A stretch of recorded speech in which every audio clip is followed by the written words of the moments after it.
The kitchen on the SS Arcadia was filled with the warm scent of cumin and garlic, a strange but welcome comfort for a cargo freighter cutting through deep space. Jake Harlan, the ship's cook, stood over a bubbling pot, humming an old Earth tune to himself. His sleeves were rolled up, revealing forearms dusted with faint scars, though no one had ever asked about them. He moved with quiet efficiency, slicing vegetables with a speed that seemed effortless, yet surgical. The blade glinted with every motion, more an extension of his hand than a tool. For Jake, the galley was a sanctuary. He didn't talk much, didn't boast. He cooked, he cleaned, and he listened. "Smells like another masterpiece," Jake called out Calix, the ship's communications officer, her insectoid mandibles twitching as she entered the mess hall. Jake smiled without looking up. "Just stew. Nothing fancy." "You always say that, but it's never true," she clicked. "By the way, we're passing through the Drenary Expanse. Captain's a bit twitchy. Pirate activity's been increasing." Jake nodded slowly, but said nothing. He ladled some stew into a bowl and handed it to her. Calix paused for a moment, watching the way he gripped the ladle, how his fingers curled around it with practiced intent. "You ever carry a gun, Jake?" she asked curiously. Jake chuckled, wiping his hands on a towel. "Long time ago. Doesn't suit me anymore." "Shame.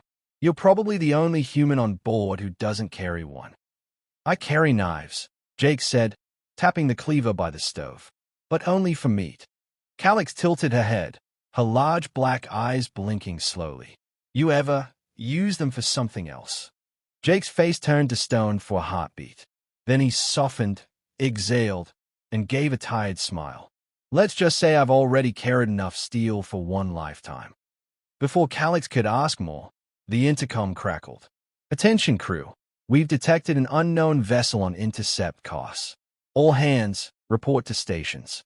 This is not a drill." Jake's expression didn't change, but he immediately turned off the burners. Calix dropped her bowl, antennae rising in alarm. "Is it pirates?" she asked.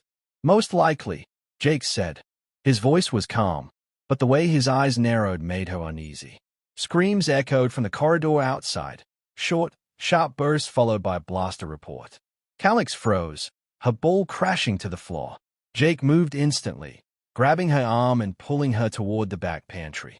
"Stay quiet," he whispered. "Don't move until it's over." "But what about you?" she asked, voice trembling. Jake didn't answer. He simply shut the door behind her, sealing it with the emergency lock. Then, he turned to the kitchen alone. He moved to the storage locker beneath the sink and opened it with a code he hadn't used in years. Inside was a long, black case. He opened it with care, like a man handling an old friend, and removed a knife far too large and wicked to be used for vegetables. Beside it, a compact vest lined with ballistic mesh, still folded from the day he retired. He ran his fingers over the patch stitched inside the collar. TVC, Terran Vanguard Commandos. The letters were faded, but the memories behind them burned bright.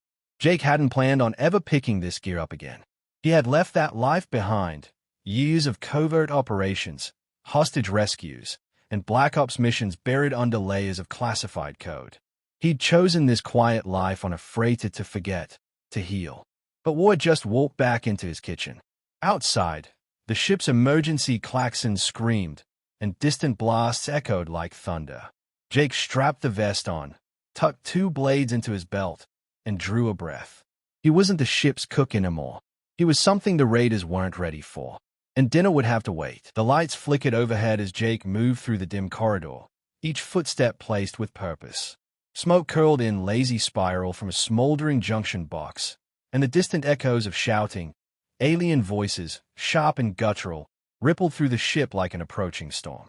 Jake knew the sounds of Fae, of people dying, of soldiers breaking under pressure. This wasn't a raid. It was a slaughter. A Tarkari raider rounded the corner up ahead, a hulking brute in scavenged armor, carrying a plasma rifle slung lazily across one arm. He clearly wasn't expecting resistance, just a frightened crew scurrying like rats. He didn't even register Jake as a threat. Mistake. Jake moved like water, a flash of silver in the dim light. One step, a twist, and the combat knife slid cleanly between the Tarkari's ribs. The alien gasped, dropped his weapon, and slumped to the floor with a wet grunt. Jake caught the body before it hit the deck and lowered it silently. He stripped the belt and sidearm, then turned down a maintenance ladder and disappeared into the bowels of the ship. Elsewhere, chaos reigned. The bridge was lost. Captain Sarani had tried to repel the boarders but was overwhelmed and taken hostage along with several officers. Engineering was sealed, but the raiders were cutting through the doors with plasma torches. Security was gone. What little defense the Arcadia had was already ash. The crew had begun to lose hope until they noticed something odd. Raiders started going missing. First one, then two, then five. None of the crew dared investigate. But deep in the shadows of the ventilation shafts and emergency corridors, someone was hunting the hunters. Jake's world narrowed to instinct and memory. His mind, so long dulled by spice blends and recipe cards, now fired on all cylinders. He recalled the Arcadia schematics with ease. He laid traps, a food crate rig with a thermal flare near the aft lift, blinding two Tarkari long enough for Jake to dispatch them with twin blades. In the mess hall, he laced a bowl of stew with powdered sleep root and left it steaming. 3 raiders found it, devoured it, and never woke again. He moved fast, but not recklessly. Every kill was silent, clean, purposeful. In the galley, he retrieved a hidden locker from behind a bulkhead panel, a compact ballistic sidearm, an EMP grenade, and a stim pack, all sealed in a foam-lined case marked Personal, Harlan. He hadn't opened it in over 12 years. He didn't expect it to still feel like home. As he crossed through the auxiliary med bay, he found Ensign Mallory, barely 20, her arm dislocated, leg twisted awkwardly. She had tried to crawl for help and collapsed under an emergency light. "Hey," Jake whispered, kneeling beside her. Her eyes widened. "Jake, I need you to stay quiet," he said, setting down his gear.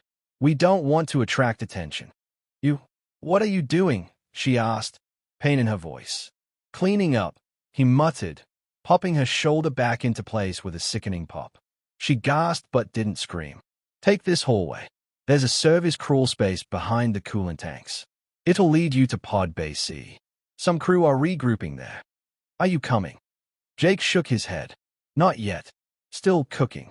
She stared at him, mud, blood, and black soot smeared across his face, and didn't understand.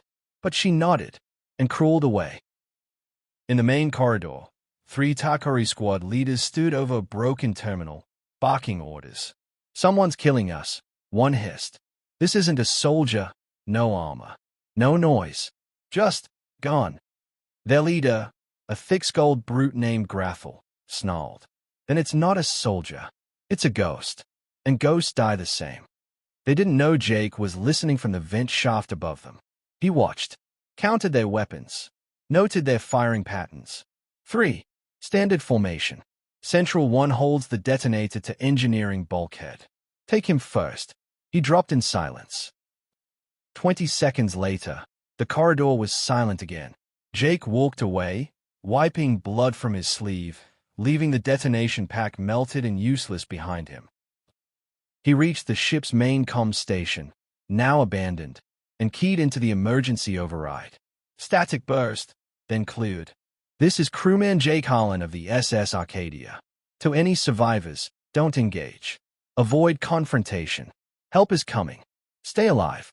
And if you see stew in the mess, don't eat it." He clicked off the MIC and exhaled. He was no longer just the cook. He was the last line of defense. And the fight wasn't over. The corridor outside the cargo bay stank of plasma burns, coolant, and blood. Jake crouched in the shadows, blade in hand, breath steady. His vest was scorched on the side, but the ceramic plates beneath had held. Barely. He listened. 1, 2, 3 sets of boots. A 4th, heavier, probably Graffle. The Tarkari commander was finally moving in personally. Jake had disrupted their operation too much to ignore now. Good. He slipped into a side panel and began crawling. The vent shaft was tight, lined with old insulation and half-melted cables. Somewhere beneath him, The hum of the Arcadia's dying reactor pulsed like a failing heartbeat. In engineering, a dozen captured crew members were chained near the reactor housing, Captain Sarani among them, her feathers ruffled, beak cracked. Graffel stood before her, his massive clawed hand gripping a detonator. "We blow the core," he snarled. "Kill the ship. Take what we can. Burn the rest." "But there's still crew alive," hissed his lieutenant. "Doesn't matter," Graffel growled. "Whoever's killing my men, let him die with the ship." Sarani spat at his feet. "You afraid of a cook?" Graffel turned, rage flaring. "He's no cook. You know what he is." She said nothing, but in her mind, she saw again the footage from a broken security feed. Jake Harlan, moving through smoke and blood like a ghost, eliminating raiders with terrifying efficiency. She'd served in the Terran League for 15 years. She knew what Black Ops looked like. She knew killers when she saw one. And Jake had once been among the best. Jake moved fast now, crawling above them through the emergency duct, reaching into a utility bag strapped across his chest. He pulled out a fist-sized EMP charge. Old tech, quiet, non-lethal, unless you were standing next to a digital detonator. He waited until Graffel lifted the device again. Then he dropped the charge. The pulse flared blue-white. The lights in engineering flickered and went dark. The detonator sparked and died in Graffel's hand. Jake dropped him behind them. Blade out. Sidearm up. The room exploded into motion. Jake fired twice, dropped the closest raiders, then rolled behind a fuel tank as plasma bolts cut through the air. He was outnumbered, pinned, but he'd faced worse. He grabbed a fire suppressant tank from the wall, twisted the nozzle, and kicked it out into the open. As it spun and hissed, it vented white fog across the room. Jake moved in the mist, silent, fast. One raider turned just in time to see the knife before it opened his throat. Another was disarmed with a bone-cracking twist. Jake reached Sarani and the others. "Anyone still able to walk?" he asked. A few stood, bleeding, unsteady. "Help each other. Get to pod base C, don't stop. Don't talk. Just run." "What about you?" the captain asked. Jake loaded a fresh magazine into his sidearm. "I've still got one course left to save." Graffel met him in the center of engineering, massive, armored, and furious. "You," he growled, tossing aside a broken rifle. "Human garbage. Hiding behind steam and shadows." Jake holstered his gun, drew both knives. "No more hiding," he said. "Just cleaning up." The Tarkari charged. Jake sidestepped, slashing at the alien's knee. The blade glanced off armor. Graffel swung a massive fist, catching Jake in the ribs and sending him sprawling. Pain exploded in Jake's side. Ribs cracked. He coughed, tasted blood. But he didn't stop. He rolled away, came up under Graffel's guard, and drove one knife deep into the alien's side. Graffel howled, grabbed Jake by the throat, and lifted him off the ground. Jake's vision dimmed. His limbs thrashed. Then his hand found the second EMP charge on his belt. He thumbed it and jammed it against the raider's armor. The pulse hit like a thunderclap. Graffel convulsed, dropped Jake, then staggered back, howling, blinded, every implant and targeting sensor fried. Jake didn't wait. He rose, took one step, and plunged his final blade straight into the Tarkari's neck. Graffel collapsed, choking on his own blood. Jake stood over him, panting, the adrenaline keeping him upright. Then he looked to the reactor controls and sealed the core, just in time. The ship was still dying, but it wasn't dead yet. Jake staggered back to the galley.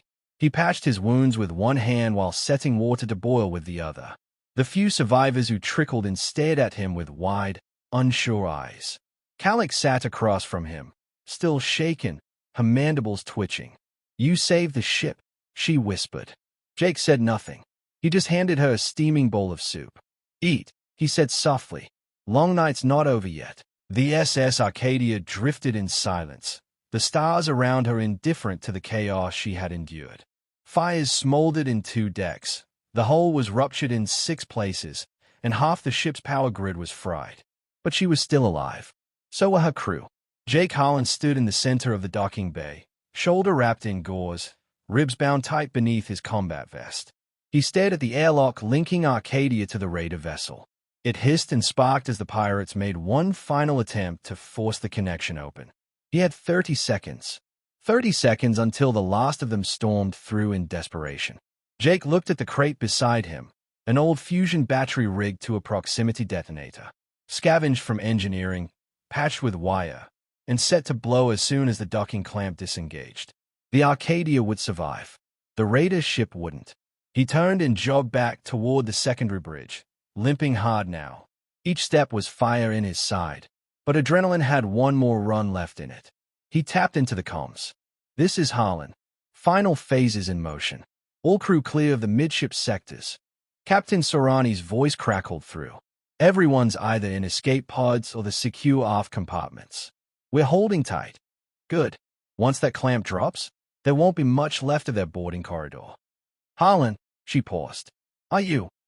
"I'll make it," he said flatly. "Just keep the kettle on."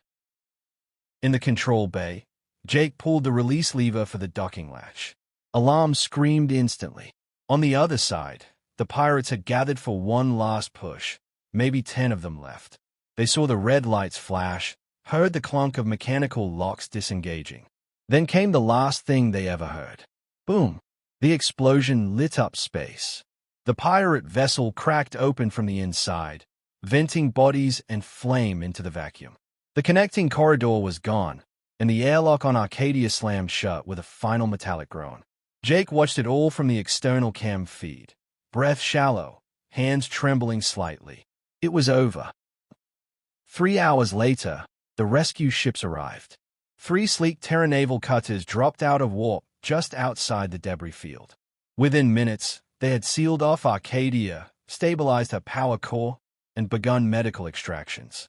Captain Sorani met them at the forward airlock, her feathers still singed but her posture proud. "Casualties?" the lead officer asked. 17 dead, 12 wounded, 6 to 4 alive, thanks to one man. The officer blinked. "Security chief." Sorani shook her head. "We lost security in the first wave." "Then, who?" She stepped aside. Jake limped into view, still wearing his blood-stained apron over a scorched combat vest. One hand gripped a cane fashioned from a broken mop handle. His other held a pot of soup. He nodded politely. "Dinner's served." Jake sat alone in the mess as the crew slowly returned. He had refused medical evac, choosing instead to remain where he'd started, his kitchen. Calix approached first, antennae twitching. She stared at him like he was a ghost. I don't understand," she said. "Why hide who you were?" Jake stirred the pot absently. "Because who I was isn't who I wanted to be anymore. You were a Vanguard operative, one of the Black Files. People tell stories about you. Stories are just old scars retold," Jake said quietly. "I gave up the killing, found peace in silence, in chopping onions, in feeding people instead of ending them." She sat across from him. "But you still fought." Jake's eyes met hers. "I didn't fight because I wanted to. I fought because no one else could." Later, as the Arcadia limped behind the Terran patrol ships, Jake cleaned the galley. He scrubbed blood from the tiles, patched bullet holes in the counter, and sharpened his kitchen knives, not for combat, but for cooking. He stood in silence, the hum of the engines returning like a steady heartbeat. Life, fragile, stubborn, and precious, was moving forward. And so was he. In the ship's debrief, when asked for his official title, Captain Sorani answered simply, "His our cook." The admiral reviewing the case raised an eyebrow. "Your cook took down a pirate crew alone." Sorani leaned back in her chair. "Then maybe more ships should start hiring cooks like him."